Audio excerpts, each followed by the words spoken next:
Hello there. Hold on. Hello, how are you? Fantastic. The job you have done with this material has just been incredible. I am so Oh, appreciative. of course. I'm happy to do it. It really is it's a it's a learning experience for me reading all the content. Well, last week was kind of exciting. I mean, those guys. Wow. That went somewhere totally different, but in a very good positive way. I don't think they wanted to leave you. No, I know, right? That's shoot. And there was some really good sharing of resources, right? I mean, that's what parent support groups, or that's what any support group should be about, learning Yeah. from each other. Yeah, and I really appreciated how you kept turning it back to them, asking them what other parents are doing. I think that gave them permission to kind of speak and share and share what they've Sure. been doing, what works, what doesn't work. Because half of it's just being supported and feeling confident in what you're doing. Right, right. Absolutely. Parenting is hard work. Yeah, it is. It's hard work. How are you doing? Good, good. Getting ready for the Thanksgiving uh, Yeah, process. It's going to be really different this year. it's going to be very different. Yeah. So, what are your plans? You guys just going to like igloo at home and just like nobody but your close family?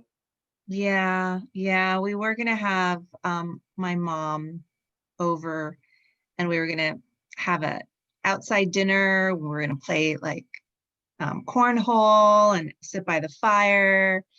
And we just decided against it. It's Yeah. just gonna be us. That's the smart thing. Yeah, yeah. I want it to be like normal and have everybody over. That's my holiday, Yeah. but we got to adjust. COVID makes forces everybody to adjust. And everybody's anticipating, next year it'll be normal again. But I mean, who knows? Who knows? Who knows? And what is normal going to look like, you Yeah, know? absolutely. Thank you all for joining us. We're going to give everybody a few minutes to kind of finish up their day and join us soon. So I lost you all. I have them. Okay. I If you can't guys see. can hear us, just maybe stick something in the chat. Let me A stick thumbs some. up. Okay, there. Thank you. So I needed to switch screens. My computer did a little something. All right, can you all see that providing learning experience? Okay, thank you, thank you. Welcome, welcome.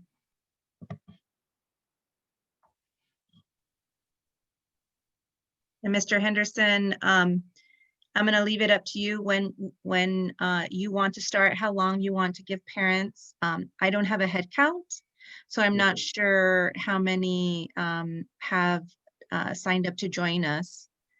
We'll But give them. It's still kind of early on. We'll give folks a few more minutes because they're probably finishing up their kids' homework, either completely frustrated or completely successful. Who knows? or maybe they're on break. It's Yes, Thanksgiving week, so or maybe they're frazzled because it's on break. I know, right?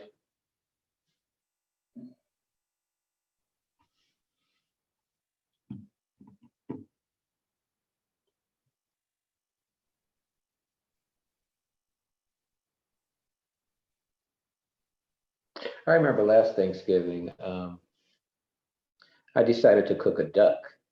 Ooh, So I went online and found some good recipes and also where do you get a duck. So there were all these expensive places. Then they recommended this place off of like Virgil and First Street. ooh. A little hole in the wall. When you pass it, there's this big chicken on top, like, plastic chicken. And it looks like this, just slapdash little place. You're like, I'm not sure. Right. You go in there and they have, little racks that are half full of stuff, and then you hear all this squeaking and squawking. Right? I said, wait a minute. You're Okay. kidding. Yes. I said, well, I want a duck. He said, well, come back. Let's go see which one you want. I said, "Hmm." You're kidding. So I went back there. You have all these live ducks running around, and then I'm just still tripping. So I just point to one. I said, Oh, I'll take that one. And he gets it. Then he hands me a knife, right? I guess he thought I was Muslim because of the way I look. And I guess they have no problem. I said, no, no, no, you guys go ahead and do your thing. So I went out, sat in my car, and 5 minutes later, came in and got my nice little prepared duck.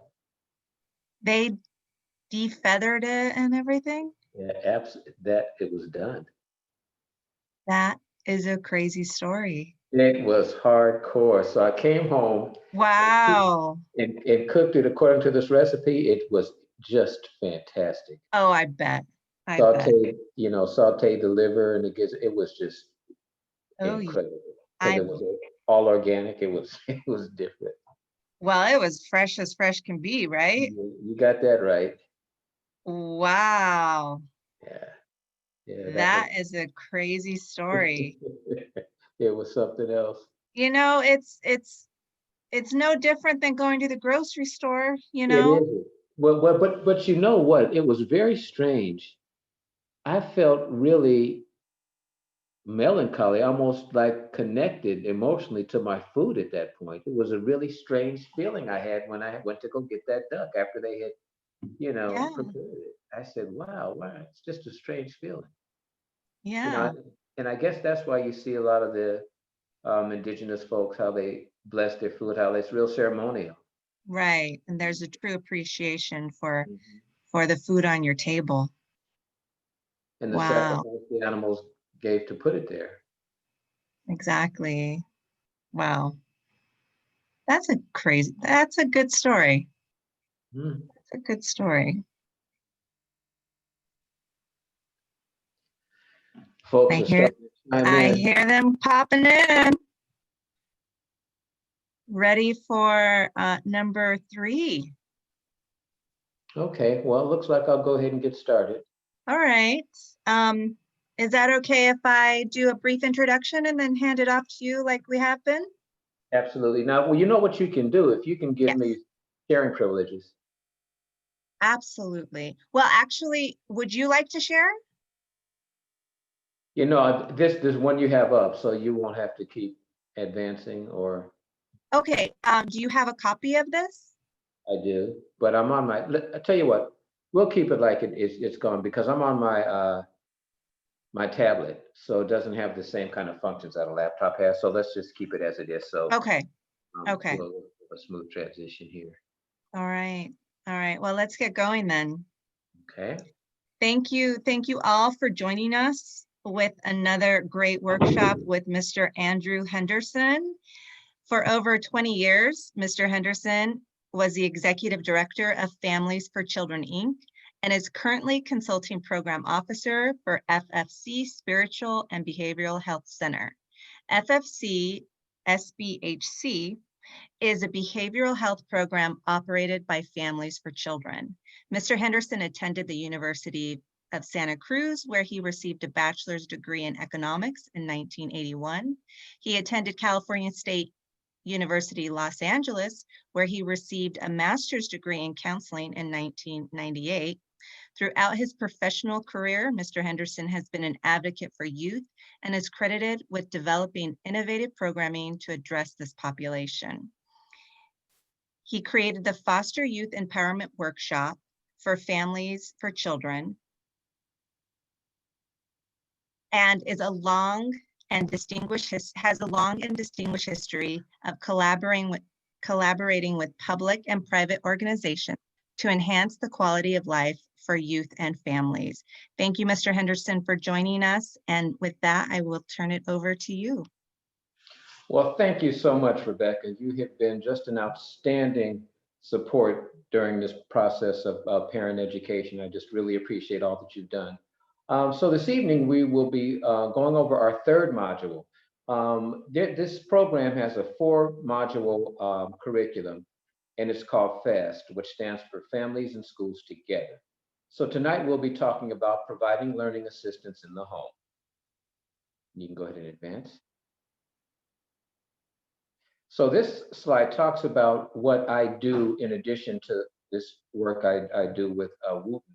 If you've ever been interested in hearing more about foster parenting or adoption, please take a look at this slide, and my email is there, ahenderson@wayfinderfamily.org. And that's where you would go to find out more about foster parenting, and I would be happy to forward you information on upcoming orientations about foster parenting. So the agenda for this evening is encouraging your child to problem solve, effective steps to problem solving, how to encourage your child to problem solve, and parent as a learning helper. So making decisions to solve problems is a learned process. Making good decisions to solve problems is a learned process that has its roots in the family life of a child. Learning the best way to choose from alternatives and solve problems begins at a very early age when parents begin to say to their children, for example, do you want this? Do you want that? Choose one toy to play with outside. Please decide if you want to go with daddy or stay here with me. These kinds of statements force children to choose from alternatives and to decide. So, you know, you've heard the saying, we are how we are raised, and that is so true. And what you often find are that individuals raised in certain deficit environments, when they become adults, the expectation from normal society, if you will, is that, well, they make adult decisions. They're no longer children, so they should be accountable for their adult decisions. Well, that's true. But guess what? If you've never learned how to make decisions, then how can you expect to make rational and reasonable decisions as an adult? That's the human struggle, right? I mean, if I'm 21, 41, 51, I'll be making decisions. But every decision I make is rooted in how I was raised. The next slide. It's important that parents provide their children with many opportunities to make decisions and solve problems. These early decisions are practice for those later in life that are more difficult with important consequences. So, you see, every day we interact with our children is obviously a learning opportunity, but because we are in it, right? We are in the process of raising our kids.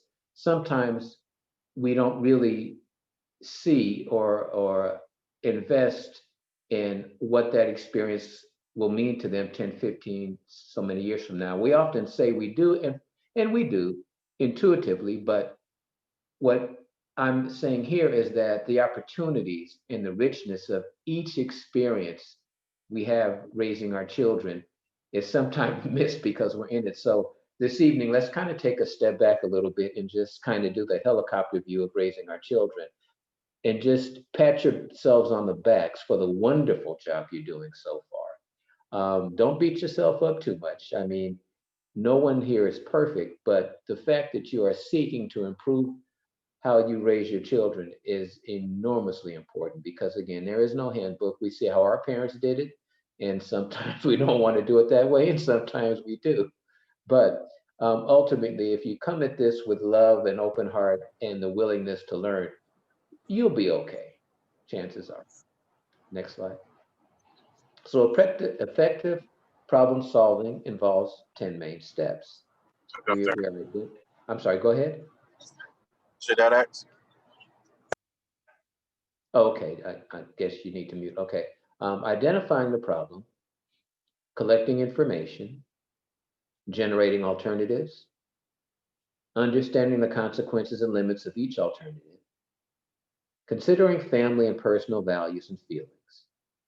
When in doubt, asking for help. making a decision by choosing from the alternatives, implementing the decision, evaluating the outcome of the decision for success, and then making revisions if called for. Okay, so let's look at these 10 elements of problem solving. No, you can go back to the others. Oh, okay. Well, actually, no, I'm sorry. You're right. Advance. Okay. The first step, to identify the problem by asking questions such as, what is the problem? Is there a problem? Knowing how to ask questions and get answers is a key skill in problem solving. Okay, let's pause for a minute. Say I'm in the third grade, right? And this is during quote unquote normal times where I'm sitting in class. I may be sitting in the back row, just not really wanting to be there because I'm not feeling that I'm capable of doing the work. I'm shy, and I might act out as a behavior to mask my feelings of insecurity. But the folks in the front row, right? The kids in the front row are the ones that you see the enthusiasm a little more. And what you may find as you observe these third and fourth grade classes is they ask questions, right? So when school is in session again, I strongly advise you to encourage your kids, as only parents can encourage, quote unquote, your kids to sit in that front row and ask questions. That's the most important step in their process of developing problem solving skills, of gaining a sense of confidence, of feeling more capable because they're getting their questions answered and they're not shy about asking the question. So that's such an important skill for children. And sometimes you hear about, are we there yet? Are we there yet? The kids who just never stop asking questions, right? We've had experiences around children like that, but trust me, they're going to be the smart ones. Continue.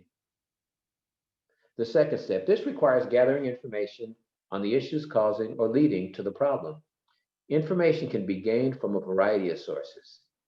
Encourage the learner to spend as much time as necessary in gathering information, as quick decisions may lead to additional problems. Information gathering steps include asking questions, read, research, and gather necessary facts and information.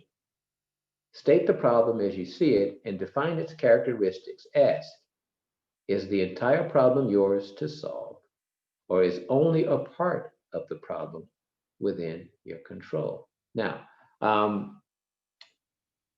you know, parents' default response to children who ask a lot of questions is, well, because I said so. Hey, I've done it. We all do it. And sometimes that's the right answer, because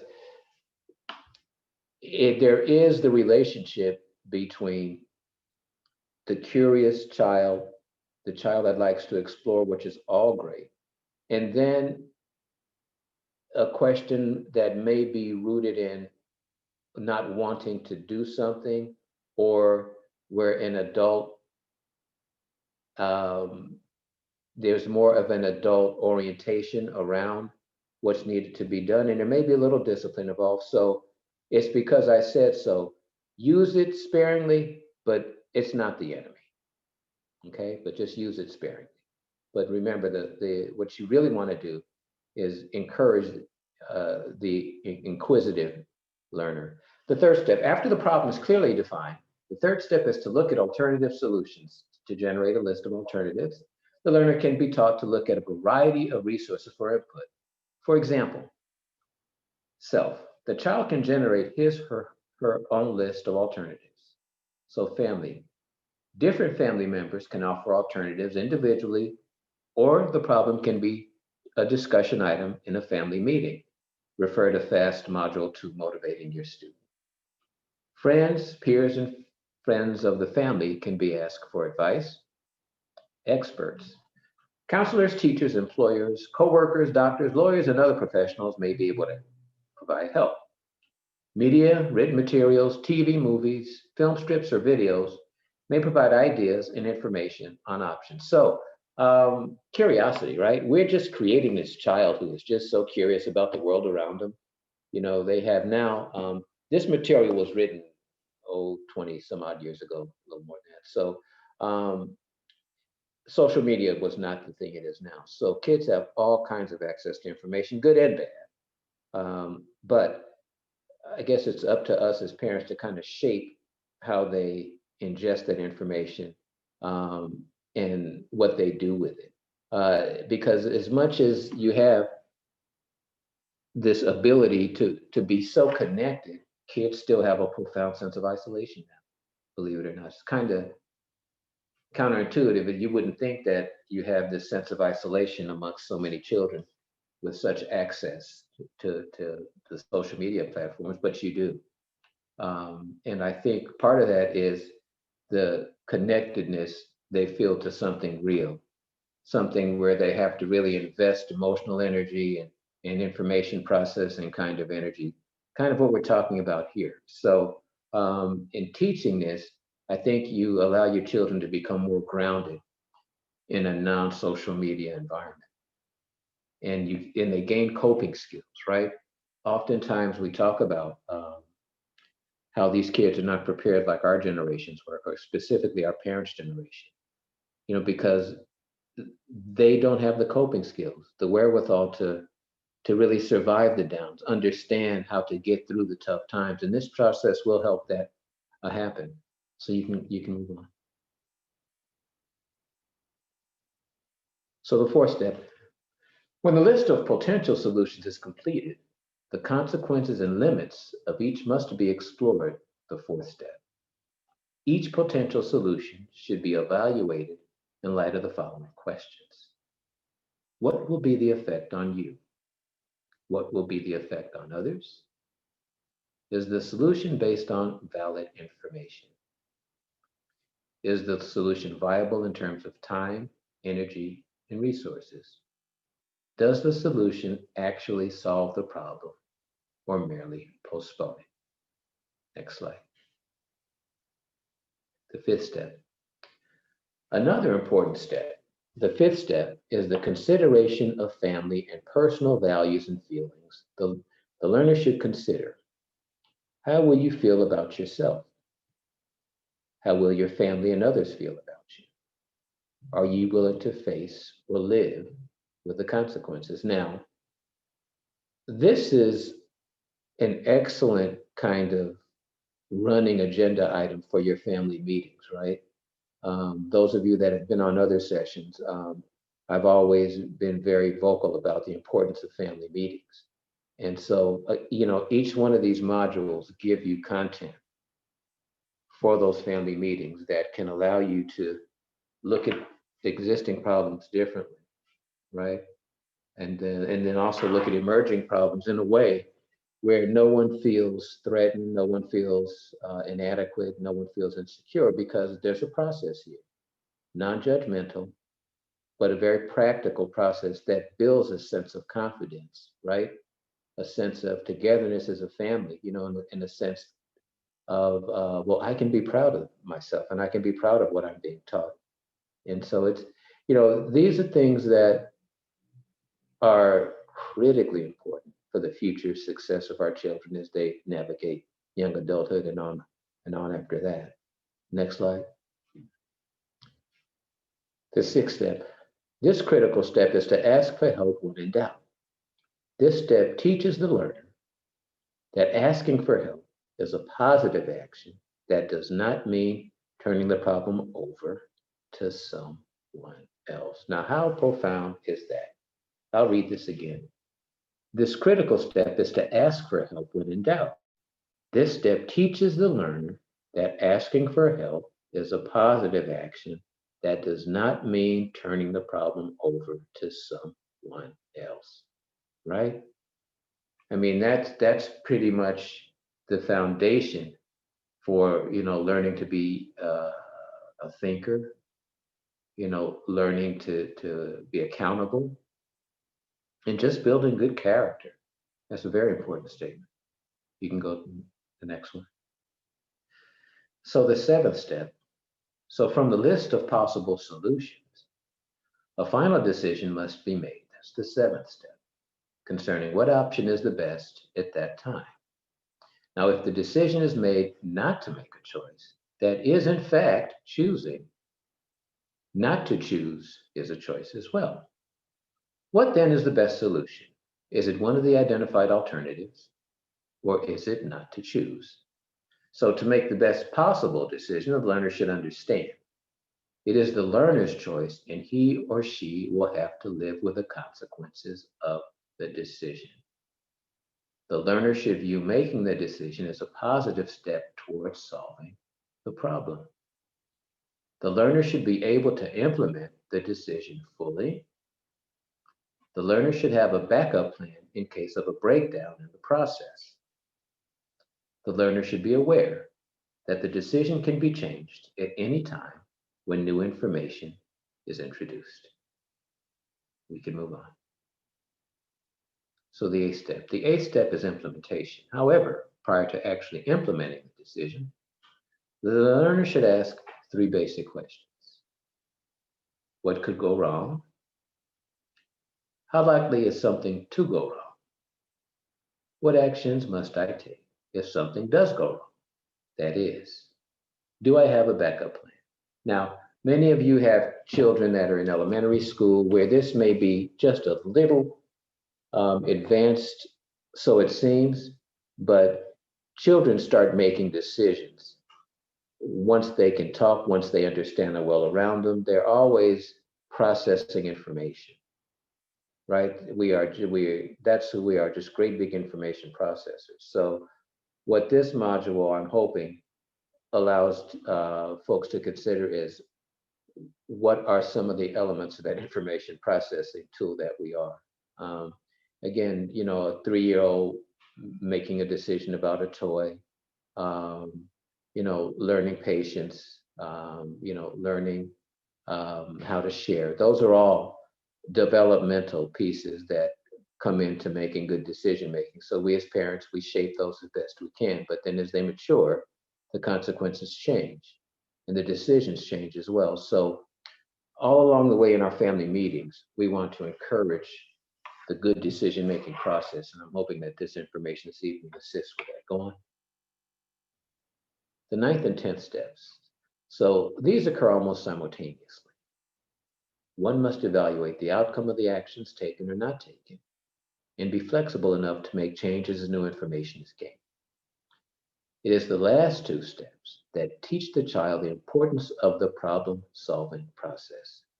It is not the problem nor the solution that will provide life skills, but rather it is the problem-solving process that will be used continuously throughout the child's life. Okay? So let me read this last part. It is not the problem nor the solution that will provide life skills, but rather it is the problem-solving process that will be used continuously throughout the child's life. That's what we're doing here. We're giving them resiliency skills, building an inventory of strength, emotional strength, intellectual strength in our children that they can use throughout their lives. You can go to the next slide. So how to encourage your child to problem solve. You can begin early to assist your child in developing the skills of deciding upon solutions and solving problems. This can be done by asking questions of your child. However, you should only ask questions when you really want the answers. That is, if you want to hear and respond or to discuss the consequences of the answer. Now, we know what that means, right? We may kind of know what the answer is, but we just really don't want to hear it or we don't want to face it. But we have to be consistent.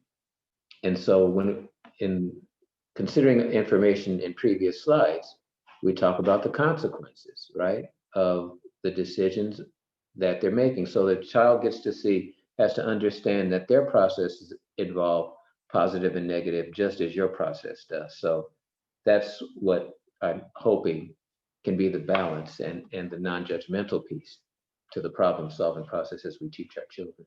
And go to the next slide. For preschool age learners, when you are reading a story, Ask your child, what do you think will happen next? How will the story end?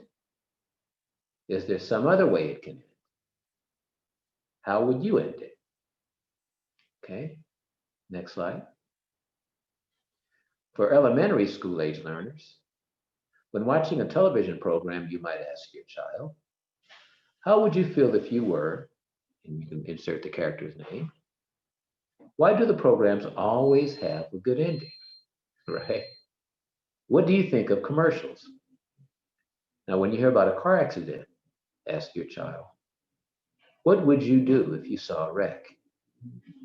What would you do if you were with Mrs. Johnson and her car broke down?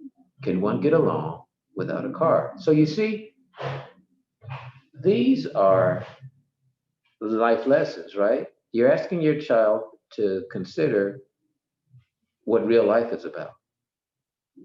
And they are kind of getting a sense of, wow, my parents really think or really consider my opinion important.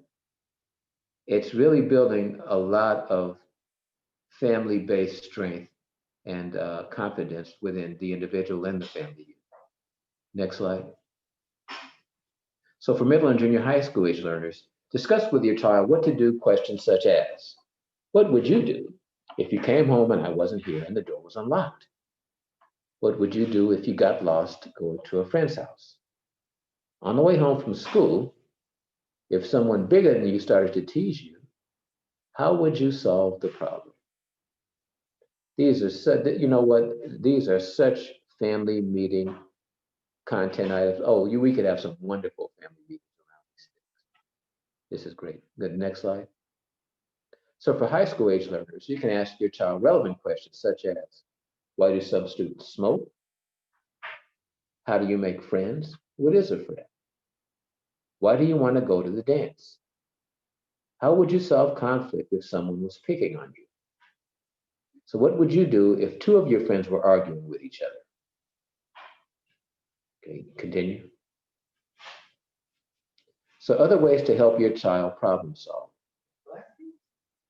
Discuss a family meeting or during a time when all family members are present. Make it a point to post on a bulletin board or wall in large print the steps to making decisions and problem solving. Ask your children to identify some of the decisions they made during the day and if there might have been a better way of solving the problems. Finally, make sure that your child has the knowledge and attitude that mistakes will be made. And when mistakes are made, the task is to review, analyze, and determine what could have been done differently.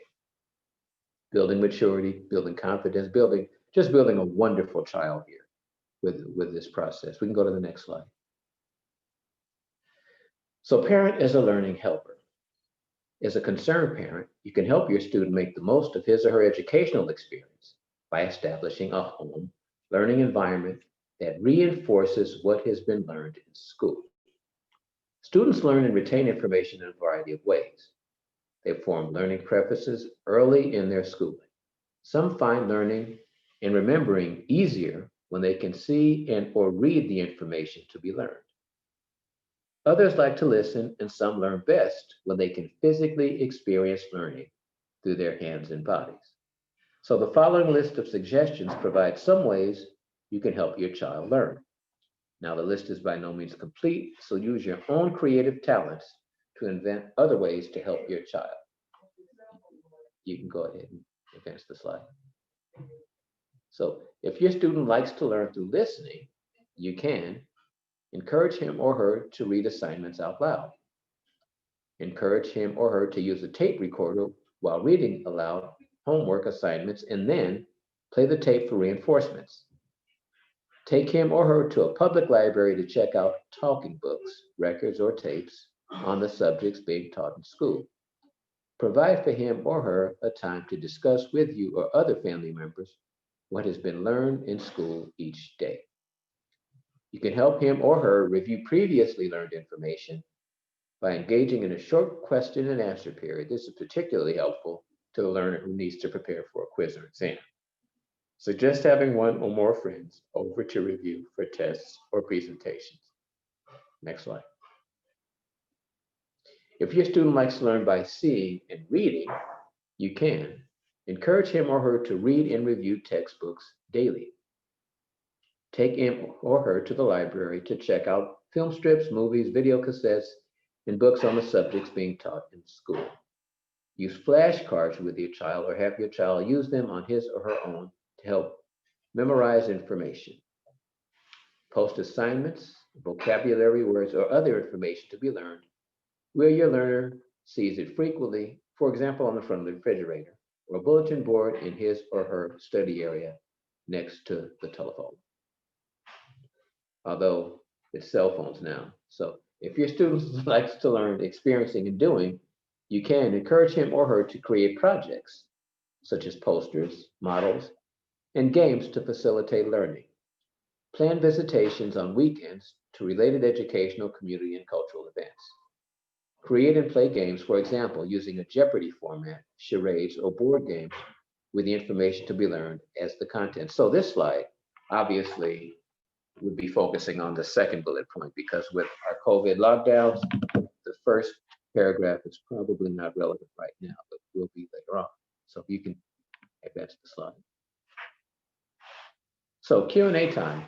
I have been talking quite a bit, and I know that people on this session have experiences that I'd love to hear about as they cope with at-home learning, as they cope with the whole isolation piece of COVID-19 lockdowns. And hopefully some of this information may resonate. So anybody want to dive in with any questions or comments?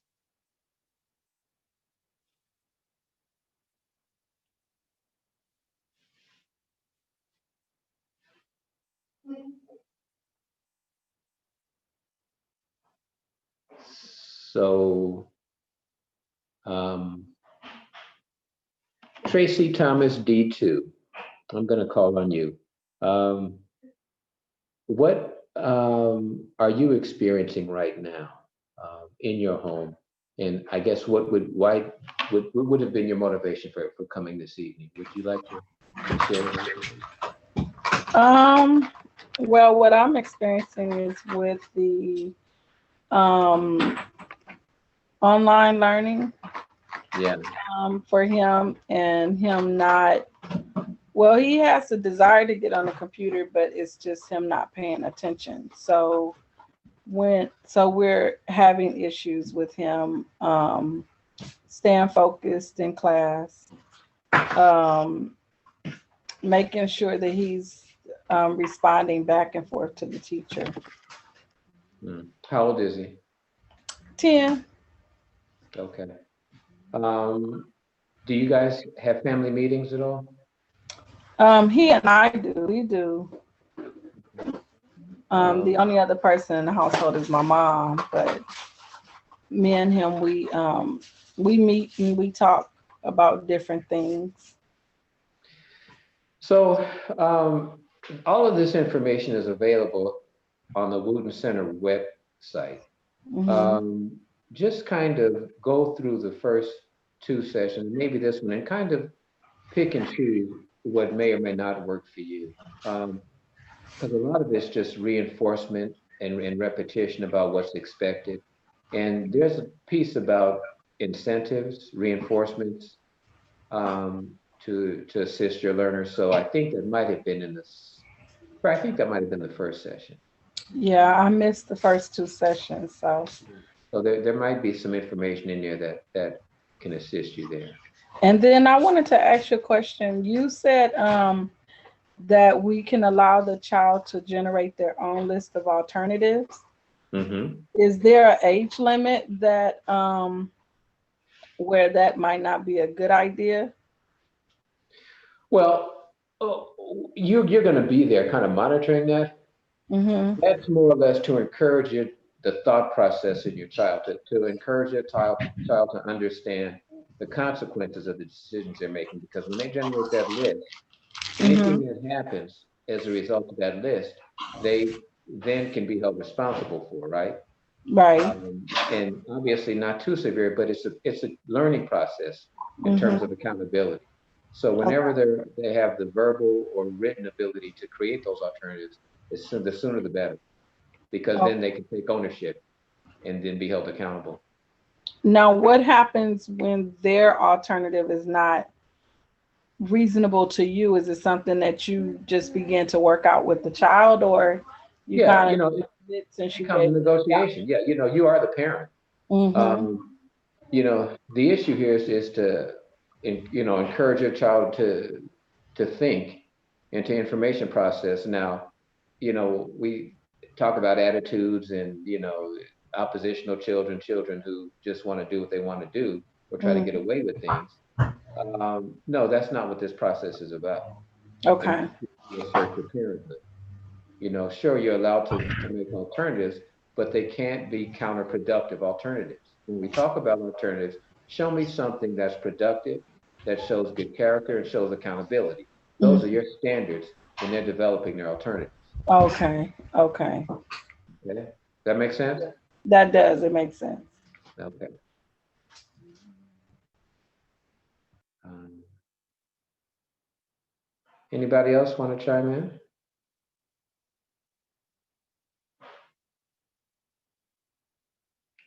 Okay.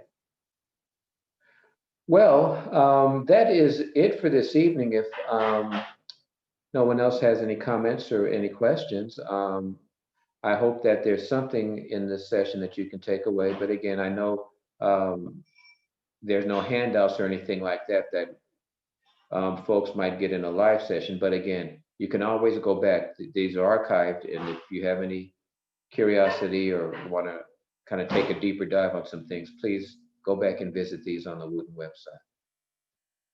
Okay. Thank you. All righty. So again, I'd like to also add, if you have any interest in foster parenting, please, there's my website there, my email address, I should say, and I can send information about becoming a foster parent. All right. Thanks so much, Rebecca. Thank you once again for your. Thank you, Mr. Henderson, for another wonderful workshop. And so next week is our the fourth and final workshop with Mr. Henderson, and for this series of Parent Power Group workshops. So we hope you join us for that. And if you have any questions, if there's a topic that you were interested in that we haven't touched on yet, please feel free to reach out to the Wooten Center, let us know, and we can try to make that happen. All righty. Thanks Great. again, and everybody have a good evening. Thank you. Happy Thanksgiving all. Be Happy safe. Thanksgiving to you as well. Okay. Bye-bye.